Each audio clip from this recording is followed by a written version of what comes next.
What's going on, Mad Hatters, and welcome back to the Madhouse. And in the Madhouse today, we have a very special guest. We have the one and only Googly Glimmers. How's it going, man? What's up, guys? It's going good. It's going good. Good, man. And if you guys haven't figured it out yet, the thumbnail, the title, seeing Googly here, we are talking about judging today. We are talking more specifically about a couple key things. We're gonna hit on takebacks because that's something a little bit is still up and people are kind of confused about. And then we're gonna try and help people feel better about judge calls in general when you guys are going to the DLCs or just any big event because we got some big ones, right? We've got the CCS coming up. We've got all these PPG events. We've got the DLC Richmond. Googly, you mentioned you're judging an event this weekend, right? Yeah, I'll be at Collectors Expo in Dallas this weekend. Nice. And how big is Very that? exciting. I've never been. This is my first time there too, so I'm not 100% sure on what to expect. I'm just going with the flow with that one. Hey, that's life, right? Like especially right now, we are just going with the flow. So, but let's get into it, man. First Yeah. off the bat, we'll talk about kind of one of the most, in my opinion, debated things right now when it comes to judging and rules, and one of the things that people I think are the most confused about, and that's takebacks in general. So, what kind of advice do you have for people? We'll talk about some examples, but what kind of advice, like starting at the top, like what is a reason for the takebacks? What is a reason to call for a takeback? So I think maybe before we even get into that, we'll talk a little bit about kind of the root of the takebacks policy, which I think is mostly coming from a difference between how American judges have been generally enforcing the rules at big events and European judges. Um, the European policy, or not, well, policy is not really the right word, but the European kind of approach to things has been a lot more forgiving than the American policy. So in Europe, they've kind of been doing takebacks this whole time, Mm-hmm. which a lot of American audiences might not be aware of. They've been a lot more free with being able to rewind things that were a little didn't come out quite in the right order or didn't come out quite the right way. You stumbled over your word, you laid down the wrong card, whatever, Mm. that kind of stuff. So we're kind of this is more of an effort to align American and European approaches towards the European approach, Okay. All right. which I think is a positive thing Yeah. in I'm. general. I We all want to be on the same page, right? exactly. Standardization's a pretty cool thing, you know. So. For sure. But I understand why it can be kind of confusing to the American audience, right? You're used to, I've seen a lot of people compare it to chess, right? Once you take your hand off the chess Mm-hmm. piece, you're Mm-hmm. you're locked in, you're done, right? Yep. And like, sure, I get that, and I see where you're coming from. But also, Lorcana isn't chess. You know, there's a lot more going on in Lorcana than there is in chess. Not to say Mm-hmm. that chess isn't super complicated. I'm terrible at chess. Oh, me But too, man. Me too. but but Lorcana had like you can't sit down at a chessboard and accidentally move your rook like it's a bishop and expect that to happen, right? Mm-hmm. So if you sit down at your Lorcana match and you say, "I'm going to ink this," God, I can't think of an example of a card. I'm going to ink this Tinkerbell, Yeah. and then you accidentally put down the card that was next to Tinkerbell in your hand. You accidentally ink a Stitch or Mm-hmm. whatever, right? How do Yeah. we resolve that? Like, do you go by what you said? Do you go by what you did? This is the kind of baseline issue that the takebacks policy is looking to resolve. Okay. All right. I mean, it sounds good.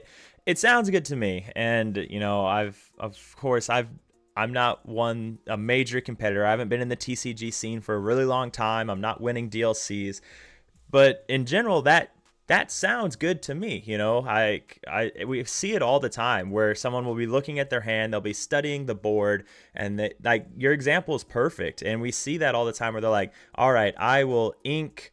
I'm going to ink the Tinkerbell," and then they go to play the Tinkerbell, but they lay down the wrong card, right? Because they were so focused on the board. So I mean, the idea makes sense. So So using that for an example though, with the inking, so let's say they say I ink Tinkerbell and then ink a Prince Philip hot card right now. How does it take back go into that? So, assuming that you're going to call the judge right away. You're going to be Mm-hmm. like, "Oh snap, I've done goofed. I need to fix it." You call the judge. Judge will come over. They're going to ascertain that you haven't, figured out you haven't gained any extra information from making your screw up. You haven't done anything else. Mm-hmm. It's basically the one thing you've done. You've immediately gone, "Oh no." You get to pick that card back up, and the idea is that we honor the intent of the player, right? You Mm-hmm. intended to ink the Tinkerbell, so we're going to let you ink the Tinkerbell. Okay. All right. So with that, is that going to count as like a warning or anything? Because I know there's like you get multiple warnings throughout an event before you're just like, no, you're done, right?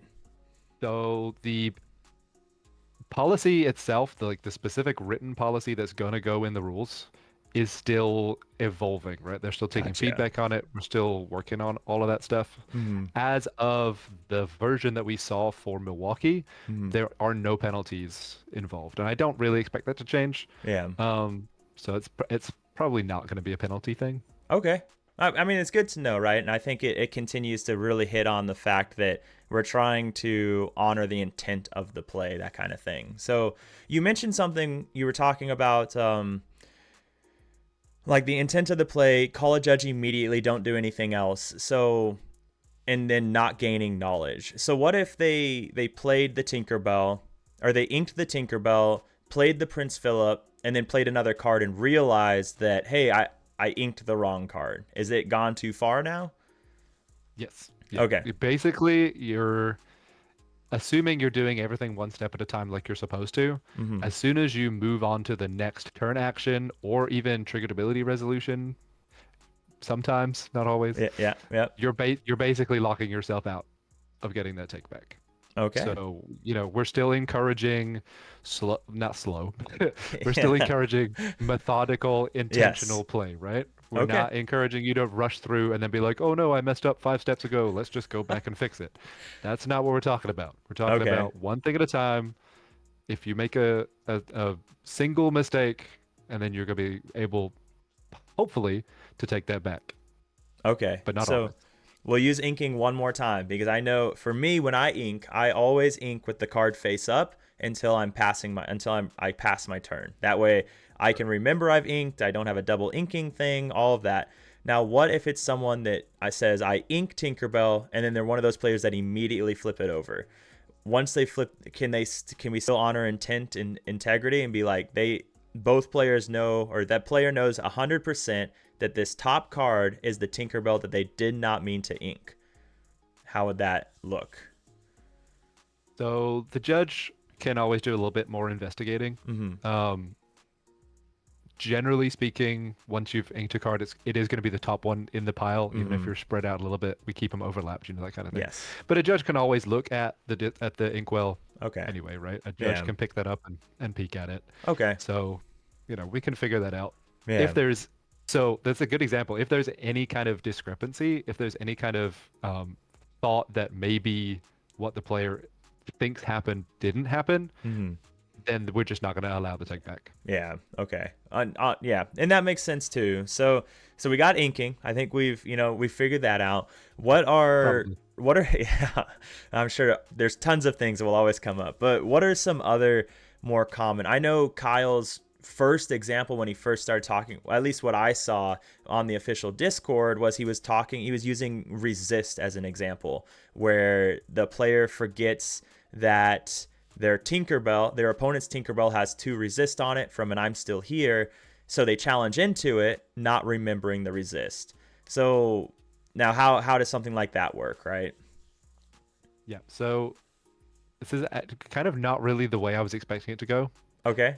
but it is the way we went. So we've Okay. All right. decided, well, not I shouldn't say we. They've decided that if a piece of information is publicly known, Mm-hmm. then it doesn't count as gaining information, right? So if Okay. you got this Tinkerbell on the board that has a resist effect on it that's not written on the card, it's still publicly known, even if Mm-hmm. you have temporarily forgotten about it.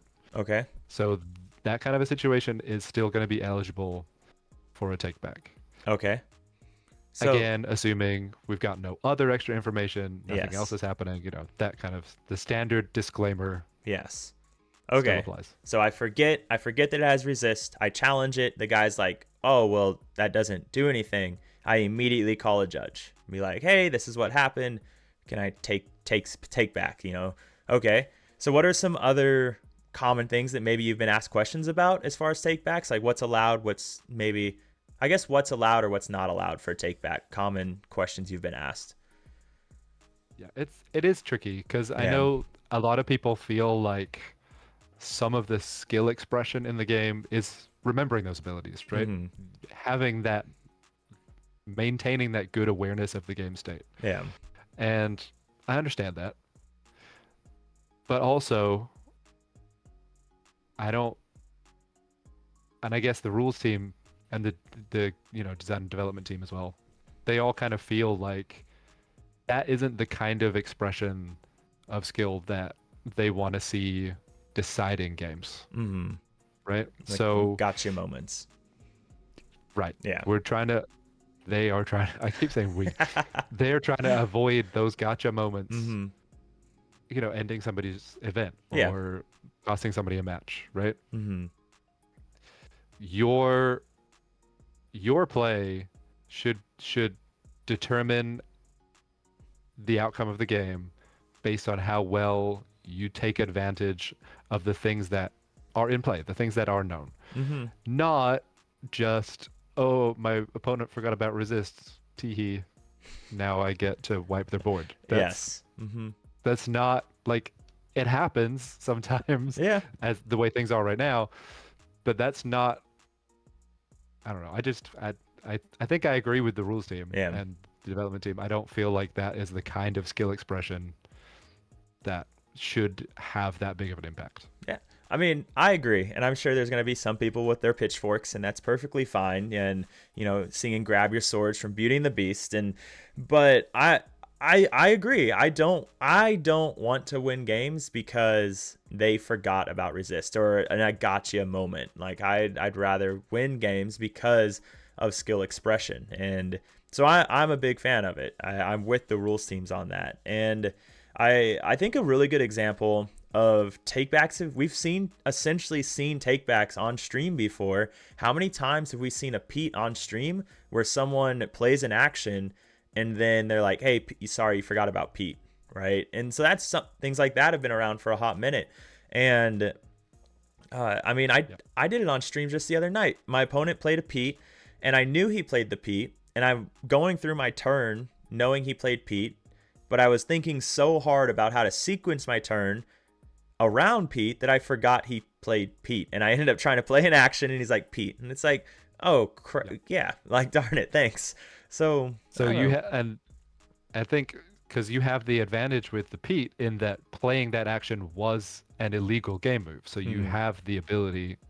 That's not a take back. That's an actual like rules error rewind. Yes. Hmm. And I do want to point out that there's going to be those overlaps, right? Hmm. So where you have a possible take back that overlaps with an actual rules error, Hmm. that's still going to result in a warning, Okay, right? gotcha. Okay. Where that applies. Not necessarily in the situation of Pete, but Yeah. where an error could have been made and could have been assigned a corrective action, a Hmm. warning, or even a game loss, Yep. that kind of stuff. Those things are still going to happen. You're not going to be able to take back to get out of Yes. A a rules ruling. error. Does that make sense? Yeah, no, it does. Yeah. So speaking of that, let's say I'm at a DLC and my opponent plays Pete, and then I go to play a Mother Knows Best. So it's like a rule error, right? And it's not an allowed move. So if like is that would that cause a warning because I played the Mother Knows Best? It depends exactly when it's caught. Okay, all right. Sometimes, like if you just say it and then you're like, oh shoot, wait, never mind. Like, or they say, no, no, no, no. That's probably not going to be a warning. If you Mm-hmm. get to the point where you're actually resolving it and then you have to call a judge to fix it, Yeah. then you're Okay. probably going to end up with a warning.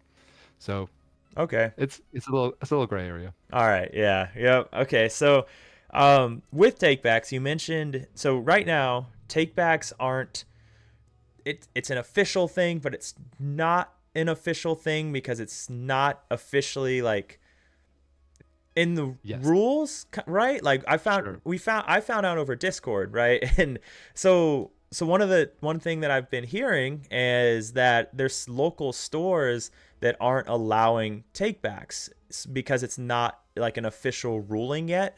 So how does that factor in? Do we know, is there going to be official rules coming out? I think you kind of briefly mentioned it earlier. Yeah. So, like I said before, it is kind of still evolving. They're still Mhm. taking feedback on it. They're still, finalizing exactly how they want it to Mhm. look. But eventually, it will end up. I assume in the tournament rules. That's probably where it'll Mhm. end up. Yeah. That's the place that should fit. Mhm. But yeah, so right now, the written policy that we've seen was specifically for Milwaukee. Okay. So like I don't even know what the policy is precisely going to look like for Richmond Okay. All at, right. at this time. Yeah. I am assuming we'll have something Mhm. that Yeah. will that will be approximately the same, maybe with some slight tweaks, Mhm. depending on like that feedback that they've been looking at. But it's perfectly reasonable for a store to say, or for a TO to say, at right now, and they probably should, honestly, because it is not the rules Yeah. yet, Okay. except for the DLCs. So it's Mhm. perfectly reasonable for them to say, we're not going to be talking about, we're not going to be handling these take back rules just yet. We're going to wait for the policy to hit the documentation properly. That stuff is just for the DLCs right now. Mhm. We're going to sit on it till it's ready, and Okay. that's fine. Yeah. Yeah. I mean, hey, when you're the boss, why not, right? Like if you're the TO, Yep. you get some liberties, and I'm on board with that too. Like it's hard to enforce something when you don't have all the rules around it, especially if you're not in some of the Discord pages, right? Like the rules Discord page that is so popular, or even the Lorcana main Discord page. If you're not in there to see Kyle's posts, you don't even know about them unless a player tells you about them. So I can Right. completely understand that, and I think it's very appropriate as well. So Yeah, like the um policy from Milwaukee was specifically sent to those judges by pastimes. Like they had okay. Oh I don't wow. know if they had a meeting about it, but Mhm. but it was sent to them so that people could review it and everybody was on the same page. Okay. Whereas at your individual stores, it totally depends on Yeah. how into things your individual judges. Yeah. So with that, do you know if that information was sent out to the players, or was that like a briefing maybe? I don't know if you were there. I apologize. I actually was not in Okay. Milwaukee. Um, I believe it was discussed at the player meeting. Okay. It may have. I think there was an intent to maybe email it out beforehand. Mhm. I don't know if that actually happened or not. Yeah. Okay. Okay. So this might be people's best way to get information on takebacks right now. So Sure, um we're doing it. we're doing it. We're doing it live. With takebacks and specifically talking about DLC and call a judge, like the idea of calling a judge I think is still something that's very intimidating to people. I can understand why for a lot of different reasons. It's one thing to be in a room of 2,000 people or in Ghent 4,000 people and just throw your hand up and be like, judge. And then because Yeah. everybody in the room looks at you, like everybody pauses what they're doing and they're Don't like, say that. what Don't say happened? that. Right? No, Like, they don't. no, that No, they doesn't don't. They happen, don't do right? that. That doesn't happen. But some people they might feel bad for calling a judge but personally, like you should call a judge every time, right? I mean, like what's your experience on that? I think the number one thing to remember is that the judges aren't there to like show up to get people in trouble, right? Yes, They're yes. there to help. Hmm. They're there to make sure that the game is being played correctly, that, people are having a good time. Like their job is way more customer service than it is comp. Hmm. Okay? Yeah. So anytime you feel like you need a judge for anything, like I actually just wrote an article on my blog about it that I'm going to send you a link to, so hopefully you can Perfect. stick it in the video description. Yes, of course. Um, but like the top thing on my list for reasons why you might need a judge is because you've got to pee. Like if you really got to go pee in the middle of your match, you can call a judge, they'll come over, they'll give you a time extension. Like nobody's going to make you sit there and wet yourself, you know? They'll All stand there right. so the opponent doesn't mess with the deck. Yeah. Like that's something we can do. Like, Hmm. don't even sweat it, you Okay. know? So anything, any reason, anything you're feeling uncomfortable, you you gotta take a phone call because I don't know, your kid's in hospital. I don't know, Hmm. whatever. Yeah. Like anything. You can't remember how something's gonna work. You put your hand face down in your inkwell again. Any of those things. Just All call us right. over and we'll help you get it sorted out. Okay. So, oh God, so many interesting things there. Okay. So let's, oh man. Let's talk about the hand in the inkwell thing really quick, like because that's actually happened to me. Sure. My first Yeah. ever set champs. I've been playing the game for like 2 weeks. I set my hand down in my inkwell, and then I took a game loss because we didn't know what to do, right? And like the judge That didn't hurts know my what to do. feelings. Yeah, so we didn't know what to do. So that was my first set champs experience. And now I have PTSD about it, hardcore. And um so what happened? So I set my hand down and I'm just like, "Oh no." So I can just immediately just call a judge, and what Yeah, happens then? 100%. So, okay, I'm not gonna lie, it's super annoying Okay. when it happens because we need to establish how many cards should be in your hand and how many cards should be in your inkwell. Okay. Maybe we can determine some of which cards are where Mhm. because, you and the opponent can confirm what you inked for the last few turns. Mhm. Maybe we know what's in your hand because it came from something that was revealed to the opponent. Mhm. But if only one player knows, then I mean, 99% of the time we can't take that person's word for it, right? Yeah. Yeah. Now, if you're not playing Sapphire, that makes life a little easier because we Okay. know probably there's no uninkables in your inkwell, so we Mhm. can filter those out. But Ah, okay. a lot of the time, it's going to end up we get some random stuff going on. Yeah. Yeah. Okay. Um, and actually, one funny little quirk about the rules is that unless we can identify the cards, if it's random, we can't move them directly from the inkwell to the hand. Okay. All right. So if we're doing some random stuff, if we're choosing some cards randomly from sets that we can't identify, they Mhm. actually have to go to the deck, and then you Oh. draw back up to the correct number of cards. Oh, interesting. Which is just a little fun stuff right there. Huh. Okay. Okay. Yeah. So, well, that is interesting. Okay. So essentially, call a judge. Is there Essentially, please don't put your hand in your yes, inkwell. But don't do what I did. if you do, call a judge. So, have you ever had it a moment where someone has called a judge before they've made their play? Like maybe they were confused about something. Is that ever something that could Sure, pop yeah, up? Okay. 100%. Um, so when you're calling a judge for advice Mhm. on how something is going to work, uh, that can put the judge in a tricky position sometimes. So you have to Yeah. be kind of careful, right? Mhm. Because the judge can't offer you play advice. So very often their answer is going to be either they will refuse to answer. A lot of Mhm. judges will do that because they just don't want to put themselves in that position. Yeah. Um, or they'll give you a very straight from the rules kind of an answer. Mhm.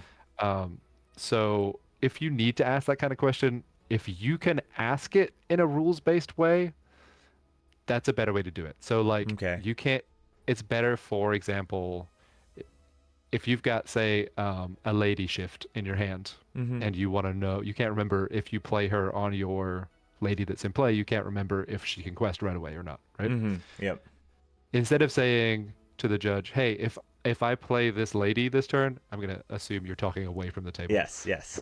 not in front of your opponent. If I play this lady this turn, can she quest? Mhm. You say, if I shift onto a dry character, can they quest? Yeah. Right? Oh, okay. So you're not talking about your cards, you're not Mhm. talking about your play, you're Mhm. talking about the rules that govern that play, Gotcha. right? Okay. So whichever way you ask me, I'm going to probably answer you in the same way. I'm going to Yes. say, if you shift onto a dry character, that character will be able to quest. Okay. If you shift onto a drying character, they can't. But if you ask it that way, it's going to probably save everybody some brain power trying to figure out the Yeah. answer you just got, Okay. you know? Yeah. So help. I mean, help the judge help you, right? Like that's Exactly. that kind of thing. So 100%. okay. But yes, So what do you think have been? Have you? What are some things you think you've heard or overheard or seen in Discord chats where you're and you see it repeatedly where someone should have just called a judge? Do you think there's been like a common denominator of things that may have happened in the past or that you've seen? the top two things that I see people complain about after the fact and Mm-hmm. they didn't call a judge is probably number one, slow play, Okay. Okay. um, which is tricky for It sure. is. Yeah. And honestly, a lot of the time, even if you call a judge for slow play, nothing's going to happen to your opponent. Yeah. Um, the judge is probably going to observe for a little while.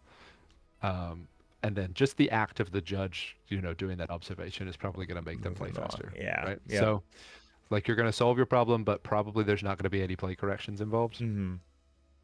But that doesn't mean there won't be in the future. So we're Yeah. gonna a lot of the time we'll keep an eye on that player. If we Yep. have the staff Yep. available, we'll be able to, keep an eye on them and make sure they're not carrying on that Mm-hmm. pattern of behavior, but you might not see it in your match. Yeah. But if you don't call a judge in the first place, then we can't start looking at that player at all. Yeah. Yep. Okay. So, Yeah.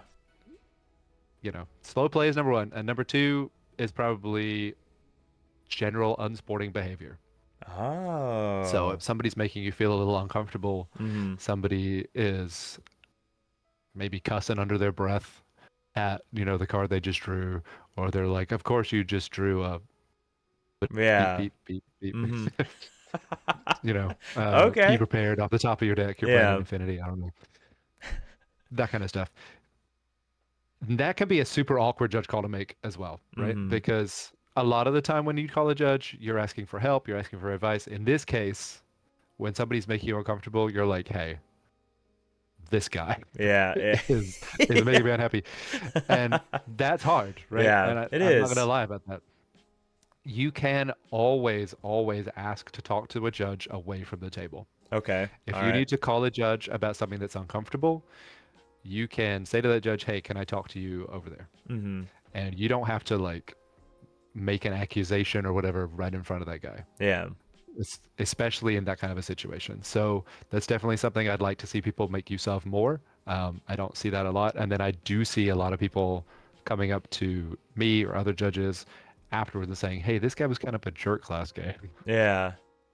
And then, I can't really do anything about it except, Mm-hmm. again, just like for slow play, I'm going to see if I can put a judge on them for the start of their next match, see what's going on there. But I would prefer to be able to deal with those things faster. Yes. And you got to call a judge, Yeah. unless they standing up yelling and everybody knows what's going on. Yeah. You got to help us help you, just Yeah. like you said a second ago. Oh yeah. I mean, and that's the thing, ladies and gentlemen. I can say without a shadow of a doubt, like judges legitimately love what they're doing. Googly mentioned it earlier. Like they're like customer service is huge. If you guys have ever, gotten to the rules Discord or anything like that, like one of the number one things they talk about is how to handle the situation. Knowing the rules is one thing, but how to handle it and just be able to diffuse that situation. Like judges love what they do and they love judge calls. Like they really do. Right? Am I wrong? Oh yeah. Oh Yeah. yeah. I hate standing around. Yeah. The parts where I'm just walking up and down, Mm-hmm. waiting for something to happen, that's the boring part. I Yeah. want I want somebody to call me up and be like, "Hey, I need help." Yeah. And So then I get to scurry over there and do something fun. yeah. So if anything, help Not help To the be honest, judges not not be bored. always fun. Yeah, yeah. Not That there are always fun. moments. Yeah. But for the most part. Yeah. So yeah, do everyone a favor and help the judges not be bored, right? Googly's gonna get in his laps in this next event. Always So get my steps in. um I think I think there's one last thing I wanted to talk about for the video, and then whatever else Sure. you had. We have a brand new set. We had some new keywords. We have alert. We have boost.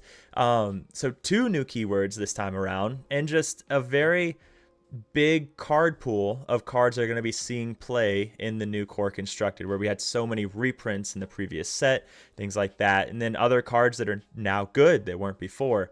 So with all of that being said, with the new set, do you think there's any interactions that you may have seen or that you need to bring to people's attention that maybe they don't realize or anything like that?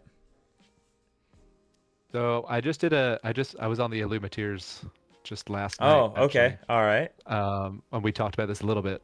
And I can't bring up my list because it's in Discord. Oh no. But but there are a few. I'm gonna sneakily open up. What do you call it? You know that thing. Yeah, that's the stuff with Dreamborn. the Dreamborn. things. That Yeah, thing over yeah, there. yeah. Yes, Rapunzel is a new one. A big one. Ah, A big that's a fun one. good one. Yes. Yes, we're gonna open with ones that I don't have answers for. Okay. All right.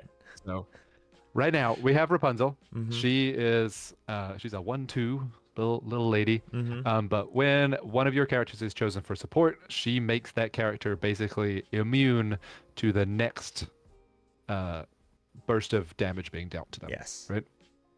And a lot of people were like, well, can I support my character twice and be immune to the next two Mhm. bursts of damage?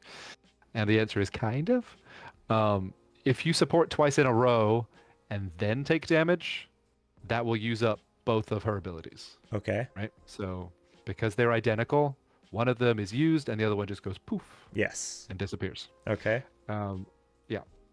If you support, then try to take damage, then support again, then try to take damage again, that'll work because the two abilities weren't on her at the same time. Oh. Oh, So okay. that's a nice little sequencing thing you got to keep track of. All right. That's The, big because I'm pretty sure I told someone the other day that it doesn't work like that. So, bad. Like, yeah, PM them right now. Send yeah, them a yeah, message. Yeah. yeah. The other thing with Rapunzel is how she works with resist. So if you give her effect to a character with resist, and then damage is dealt, let's say 2 damage is dealt, and resist reduces that damage to 0, Mhm. does that use up Rapunzel's ability? Because you've used resist to make the damage 0. So is she still would be dealt damage? Does that still apply? And that one we don't know yet. We Okay. don't know All yet. right. Okay. Um, I personally think that it will still eat it, Mhm. still use up her ability, but the jury is out. Kyle is taking that one back to design and development to get their feedback, so that one's still like percolating around the coffee pot. Okay. We don't know that one yet, but All right. we shall see. All right. Good ones. Good ones. Yep. What else we got? Let's see. Ethereal voice, the aerial whisper. Yes. Mhm.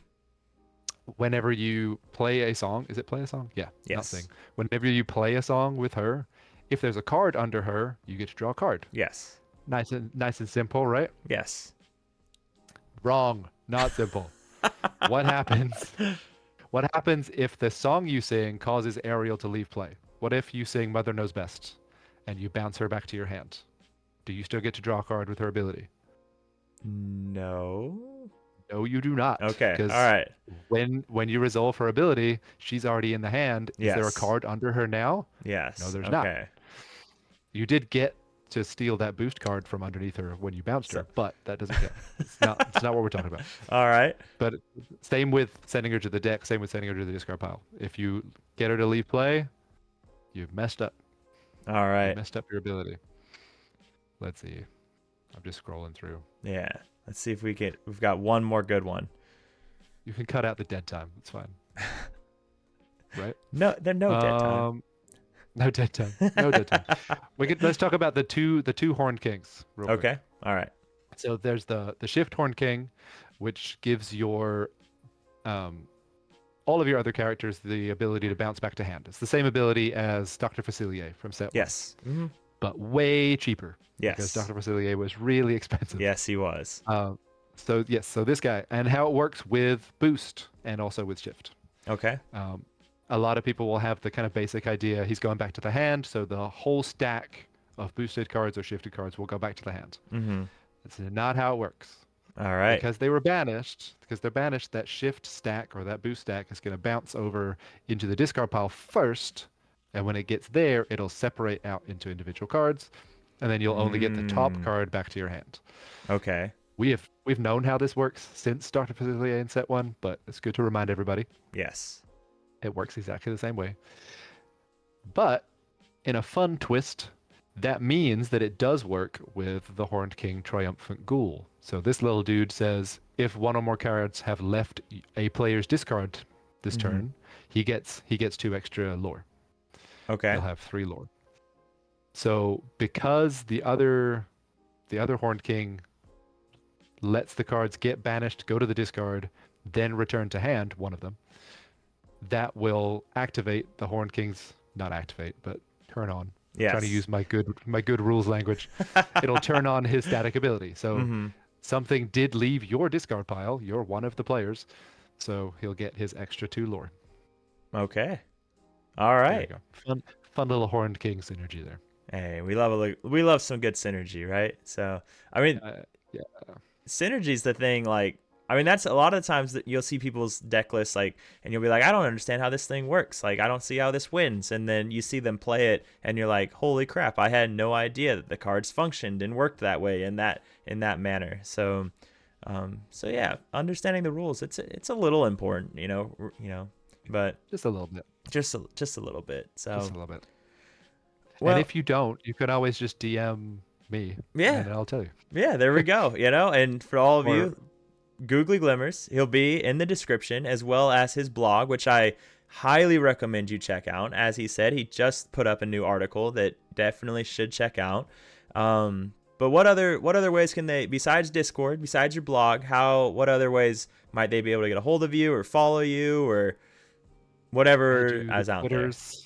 I do the Twitters Okay. for most of the time, or X, whatever you want to call it. But Mm-hmm. Googly Glimmers. I'm Googly Glimmers on X, on Blue Sky, on YouTube, on Facebook. I have a Facebook page.